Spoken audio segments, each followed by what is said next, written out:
नमस्कार.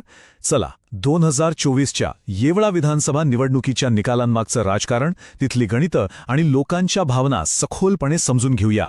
या विश्लेषणात आपण काय काय पाहणार आहोत त्यावर एक नजर टाकूया. आपण सुरुवात करूया येवल्याच्या विरोधाभासी निकालाने. मग तिथली जमीन आणि लोकांच्या भावना समजून घेऊ. त्यानंतर निवडणूक डेटाचं विश्लेषण करू, मतदारांच्या नाराजीची कारणं शोधू आणि मग यातून पुढे जाण्यासाठी काय करता येईल याची एक ब्लूप्रिंट पाहू. शेवटी जनादेशाचा खरा अर्थ प्रशासनाशी कसा जोडलेला आहे हेही बघू. ठीक आहे, तर सगळ्यात आधी या निकालाच्या केंद्रस्थानी असलेलं एक मोठं कोडं सोडवूया.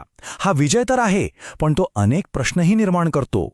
आता हे आकडे बघा. दिग्गज नेते छगन भुजबळ पुन्हा जिंकून आले यात शंका नाही, पण 2019 मध्ये त्यांना 62.7% मतं मिळाली होती, जी 2024 मध्ये 53.9%वर आली. म्हणजे जवळपास 9%ची घसरण. राजकारणात एवढी मोठी घट खूप काही सांगून जाते.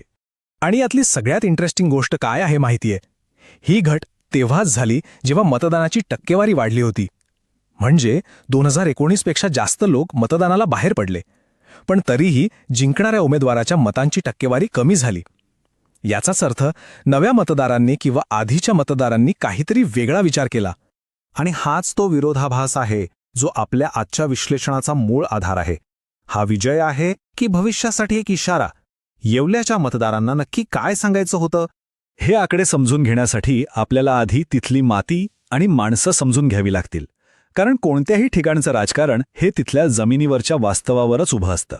येवल्याची राजकीय कहाणी तिथल्या काळ्या मातीत रुजलेली आहे. हा भाग म्हणजे महाराष्ट्राचं एक महत्त्वाचं कृषी केंद्र, विशेषतः कांदा शेतीसाठी ओळखला जातो. म्हणजे बघा, इथलं आयुष्य पूर्णपणे शेतीच्या चक्राभोवती फिरतं. कांद्याचे भाव कधी वाढतील कधी कोसळतील याची चिंता.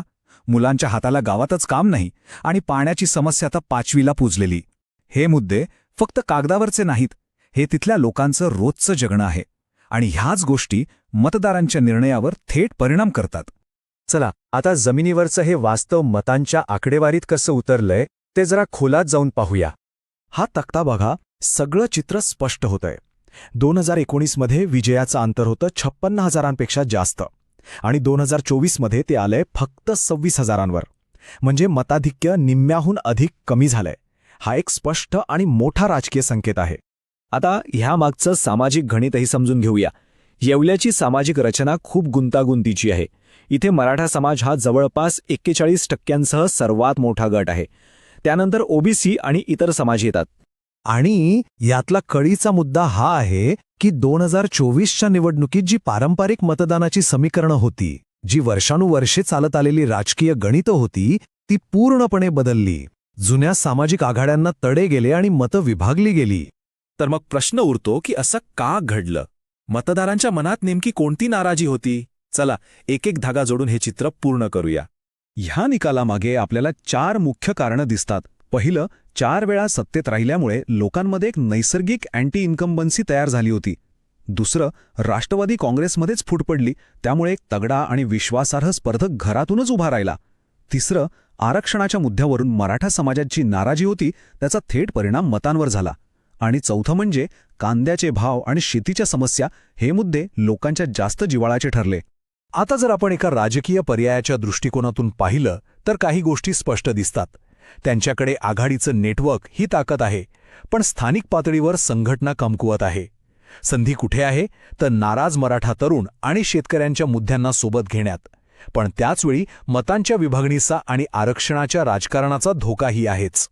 आणि हे फक्त राजकीय मुद्दे नाहीत, ही लोकांची खरी दुखणी आहेत.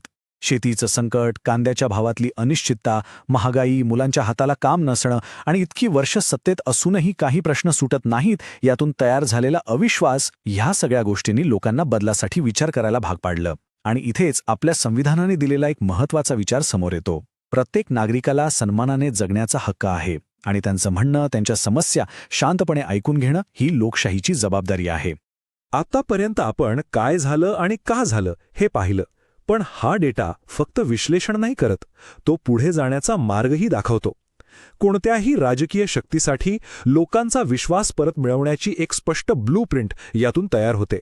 बघा, ही एक 90 दिवसांची योजना असू शकते. पहिल्या 30 दिवसात फक्त लोकांचं म्हणणं ऐकून घ्या, सर्वेक्षण करा, शेतकऱ्यांशी, तरुणांशी बोला. पुढच्या 30 दिवसात घरोघरी जाऊन त्यांच्या समस्यांवर स्थानिक विकासाचा एक ठोस आराखडा मांडा. आणि शेवटच्या 30 दिवसात एक स्पष्ट रोडमॅप लोकांसमोर ठेवून विश्वास निर्माण करा. ही एक प्रभावी रणनीती ठरू शकते. आकडेवारी हेच सांगते की येवल्याचे मतदार एका विशिष्ट प्रकारच्या नेत्याच्या शोधात आहेत, ज्याची ओळख कृषी सुधारक अशी असेल, जो जमिनीशी जोडलेला असेल, ज्याची प्रतिमा स्वच्छ असेल आणि महत्त्वाचं म्हणजे जो सगळ्या जातीधर्माच्या लोकांना एकत्र घेऊन जाऊ शकेल. आणि हे वाक्य या सगळ्या विश्लेषणाचं सार आहे. विश्वास मिळवा, गोंगाट करू नका. भविष्यात यश मिळवायचं असेल तर केवळ निवडणूक काळात घोषणाबाजी करून चालणार नाही. लोकांमध्ये जाऊन त्यांच्याशी खरा संवाद साधून त्यांचा विश्वास जिंकावा लागेल. चला, आता आपण आपल्या विश्लेषणाच्या शेवटच्या आणि सर्वात महत्त्वाच्या टप्प्याकडे वळूया. येवल्याची ही कहाणी आपल्याला एका मोठ्या चित्राबद्दल काय सांगते? येवल्याच्या निकालातून मिळणारा अंतिम आणि सगळ्यात मोठा धडा हाच आहे की निवडणुका म्हणजे केवळ सत्ता मिळवण्याचा खेळ नाही. त्या लोकांचं म्हणणं ऐकण्याची, त्यांच्या वेदना, त्यांच्या आशा आकांक्षा समजून घेण्याची एक सखोल संधी असतात. आणि प्रभावी प्रशासनाची खरी सुरुवात इथूनच होते. आणि यामुळे आपण एका अंतिम विचारावर येतो. या सगळ्या डेटाचा, या विश्लेषणाचा वापर केवळ निवडणूक जिंकण्यासाठी करायचा की प्रत्येक नागरिकाचं आयुष्य अधिक सन्मानजनक बनवण्यासाठी करायचा? हाच खरा प्रश्न आहे. If you want to become a people-centric leader and uplift your constituency, get in touch with blueprintstrategies.ai at mgr@blueprintstrategies.ai or call 080-4204-1602. Purpose Beyond Politics.